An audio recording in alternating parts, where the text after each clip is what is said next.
Day 159 of 365 days of meditation.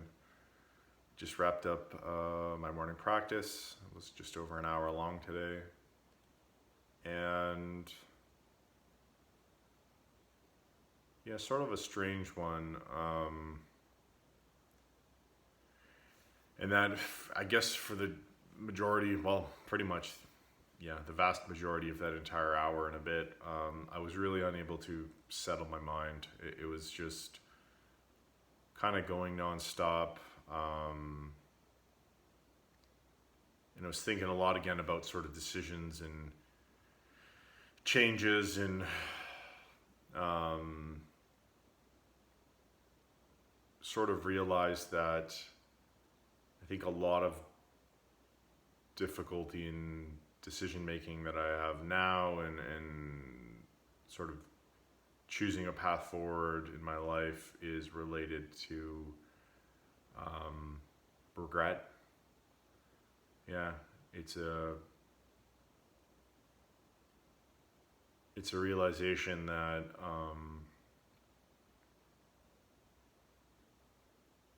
a number of years of my life have passed by, and a lot of it was good for sure, but there was not without significant struggle and with mental health when I was younger, and that sort of trickled down into sort of learned patterns of thinking and behavior that sprung out of those years of struggle with my mental health that weren't necessarily the healthiest or most useful or productive.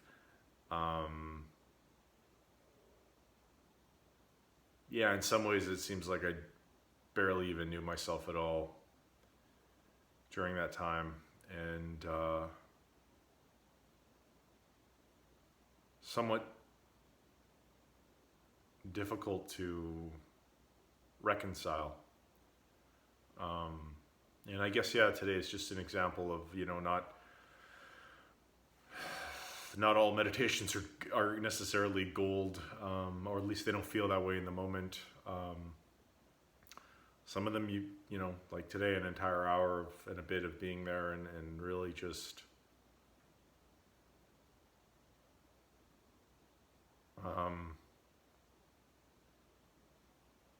unable to necessarily piece anything together in a meaningful way, or in a way that would make me feel better at the end of it, so to speak, I guess, other than knowing that sometimes feeling crappy is a necessity, and there's something better on the other side, and that working through that anything sort of difficult thoughts or difficult experiences does make me more resilient. But yeah, that was a lot of it, just kind of working through that. And I guess also the silver lining is in realizing that it's around, there's a lot of sort of regret leading to indecision and unwillingness to step forward and make change and chase after what I might see as an optimal life, or at least a possibility for one, is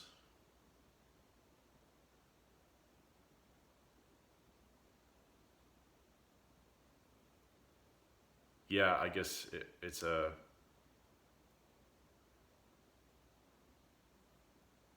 step in the right direction to sort of work through that. I kind of lost the handle there, but yeah, it reminds me a lot of Huberman Lab short clip that I heard recently, which when he was talking about difficult experiences in your life and the best way to process them, it's actually to revisit them and write them out in as much detail as possible. And in writing them out in as much detail as possible, full sentences, it can allow you to turn something that was an unpleasant memory into just, or something that was a really difficult memory into something that's just sort of an unpleasant but not emotionally draining or emotionally sort of disruptive or emotionally charged memory. So taking something that was once very difficult that you in your memory that you recall and turning it into something that it was unpleasant, but it doesn't quite affect you the same way. So I guess maybe today was an example of just thinking through some difficult things and making them so that they're not as emotionally charged, still unpleasant, but yeah, I guess they lose some of their power or some of their intensity. Yeah, and I guess that whole thing around regret also ties into another thing that sort of popped into meditation, and I find it does it from time to time. And I don't know if it just has to do with the fact that I'm getting older and I have family members who are getting older, but the thought of mortality and death, I never really thought about it at all when I was younger, and it's probably because the people in my immediate sphere of life were younger as well, and I was much younger, and in that stage of life you kind of feel like you're invincible, and that it's going to last forever, even though that obviously horrible things happen to people every day, and people young and full of health and vitality are snatched away, but yeah, I guess it ties into that. There was some thought around that, losing people I care about in my life. And that's not to say it'll happen. I mean, who knows? Maybe I go first. But anyway, yeah, kind of a heavy meditation today. A lot of sort of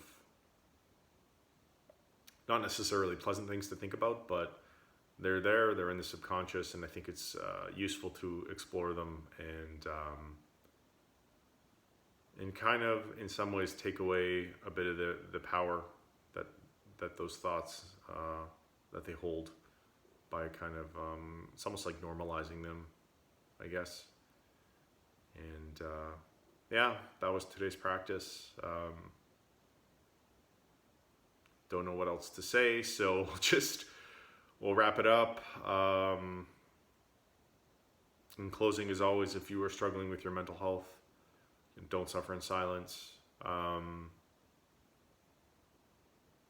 From my own personal experience, don't let weeks turn into months, turn into years of struggle. I think it's increasingly more difficult to unwind the habits of thinking. It's increasingly more difficult to reconcile that amount of sort of torture and pain and anguish and suffering, and I think it's becomes increasingly difficult to reconcile kind of lost time that you don't get back. So if you are struggling with your mental health, I would encourage you to talk to somebody, and do it sooner rather than later. Sooner you do it, the sooner you set yourself on a path in a new direction. And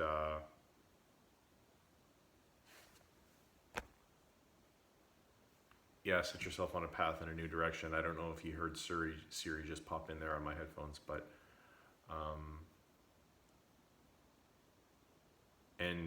yeah, towards a path in a new direction, towards a better quality of life. And from my own personal experience, I would say one that when I was in a deep state of struggle, I didn't even think was possible for me. So I'm pretty certain that there's probably other people out there that are struggling who don't see a better quality of life possible for them either. But I would say here I am living proof that it is possible to live a better life. So that's it for today. Thanks for watching. Hope this was interesting or useful in some way. And be good to yourself. Be good to other people. Have a great day.